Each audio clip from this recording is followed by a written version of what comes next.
السلام علیکم ورحمۃ اللہ وبرکاتہ۔ آج کا ہمارا سبق ہے سبق نمبر 33، سورہ بقرہ آیت 130 تا 132۔ اعوذ باللہ من الشیطان الرجیم، بسم اللہ الرحمن الرحیم۔ ومن يرغب عن ملة إبراهيم إلا من سفه نفسه ولقد اصطفيناه في الدنيا وإنه في الآخرة لمن الصالحين۔ دین ابراہیمی سے وہی بے رغبتی کرے گا جو محض بے وقوف ہو۔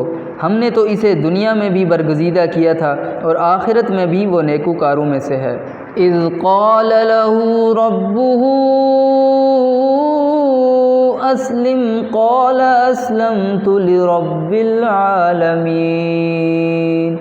جب کبھی بھی انہیں ان کے رب نے کہا فرما بردار ہو جا، انہوں نے کہا میں نے رب العالمین کی فرما برداری کی۔ وَوَصَّى بِهَا إِبْرَاهِيمُ بَنِيهِ وَيَعْقُوبُ يَا بَنِيَّ إِنَّ اللَّهَ اصْطَفَى لَكُمُ الدِّينَ فَلَا تَمُوتُنَّ إِلَّا وَأَنْتُمْ مسلمون۔ اس کی وصیت ابراہیم اور یعقوب نے اپنی اولاد کو کی کہ ہمارے بچوں، اللہ تعالیٰ نے تمہارے لیے اس دین کو پسند فرما لیا، خبردار تم مسلمان ہی مرنا۔ خلاصہ تفسیر ان آیات کا یہ ہے کہ اور ملت ابراہیمی سے تو وہی روگردانی کرے گا جو اپنی ذات ہی سے احمق ہو، اور ایسی ملت کے تارک کو کیوں کر احمق نہ کہا جائے جس کی یہ شان ہو کہ اسی کی بدولت ہم نے ابراہیم کو عہدہ رسالت کے لیے دنیا میں منتخب کیا، اور اسی کی بدولت وہ آخرت میں بڑے لائق لوگوں میں شمار کیے جائیں گے جن کے لیے سبھی کچھ ہے۔ اور یہ انتخاب عہدہ رسالت کے لیے اس وقت ہوا تھا جب کہ ان سے ان کے پروردگار نے بطور الہام کے فرمایا کہ تم حق تعالیٰ کی اطاعت اختیار کرو۔ انہوں نے عرض کیا کہ میں نے اطاعت اختیار کی رب العالمین کی، بس اسی اطاعت کے اختیار کرنے پر ہم نے ان کو شرف نبوت دے دیا، خواہ اسی وقت دیا ہو یا بعد میں، اور اسی ملت موصوفہ پر قائم رہنے کا حکم کر گئے ہیں ابراہیم علیہ السلام اپنے بیٹوں کو، اور اسی طرح یعقوب علیہ السلام بھی اپنے بیٹوں کو، جس کا یہ مضمون تھا کہ میرے بیٹو، اللہ تعالیٰ نے اس دین اسلام و اطاعت حق کو تمہارے لیے منتخب فرمایا ہے، سو تم دم مرگ تک اس کو مت چھوڑنا اور بجز اسلام کے اور کسی حالت پر جان مت دینا۔ معارف و مسائل۔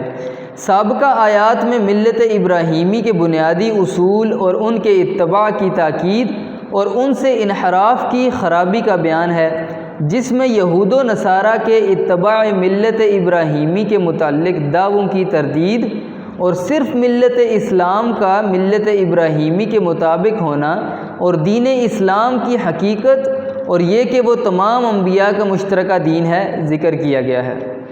مذکورہ آیات میں انبیاء علیہم السلام کا اپنی اولاد کی دینی اور روحانی تربیت کی طرف خاص توجہ اور اہتمام کرنا مذکور ہے۔ پہلی آیت میں ملت ابراہیمی کی فضیلت اور اسی کی وجہ سے حضرت ابراہیم علیہ السلام کا دنیا و آخرت میں شرف اور بزرگی بتلا کر ان کی ملت سے انحراف کرنے کو احمقانہ کام بتلایا گیا ہے۔ ارشاد ہے وَمَن يَرْغَبُ عَن مِّلَّةِ إِبْرَاهِيمَ إِلَّا مَن سَفِهَ نَفْسَهُ، یعنی ملت ابراہیمی سے روگردانی صرف وہی شخص کر سکتا ہے جس میں ذرا عقل نہ ہو، کیونکہ یہ ملت عین دین فطرت ہے، کوئی سلیم الفطرت انسان اس سے انکار نہیں کر سکتا۔ آگے اس کی وجہ بیان فرمائی کہ اس ملت کا شرف اور فضیلت اس سے ظاہر ہے کہ اللہ جل شانہ نے اسی ملت کی وجہ سے حضرت ابراہیم علیہ السلام کو دنیا میں عزت و بزرگی عطا فرمائی اور آخرت میں بھی۔ دنیا کی عزت و بزرگی کا مشاہدہ تو ساری دنیا نے کر لیا کہ نمرود جیسا صاحب اقتدار بادشاہ اور اس کی قوم اس اکیلے بزرگ کے خلاف کھڑی ہوئی اور اپنے اقتدار کے سارے عوامل ان کے خلاف استعمال کر لیے۔ آخر میں آگ کے ایک بڑے انبار میں ان کو ڈال دیا گیا، مگر دنیا کے سارے عناصر اور ان کی طاقتیں جس قدرت والے کے تابع فرمان ہیں، اس نے سارے نمرودی منصوبوں کو خاک میں ملا دیا، آگ ہی کو اپنے خلیل کے لیے گلزار بنا دیا، اور دنیا کی ساری قومیں ان کا لوہا ماننے پر مجبور ہو گئیں۔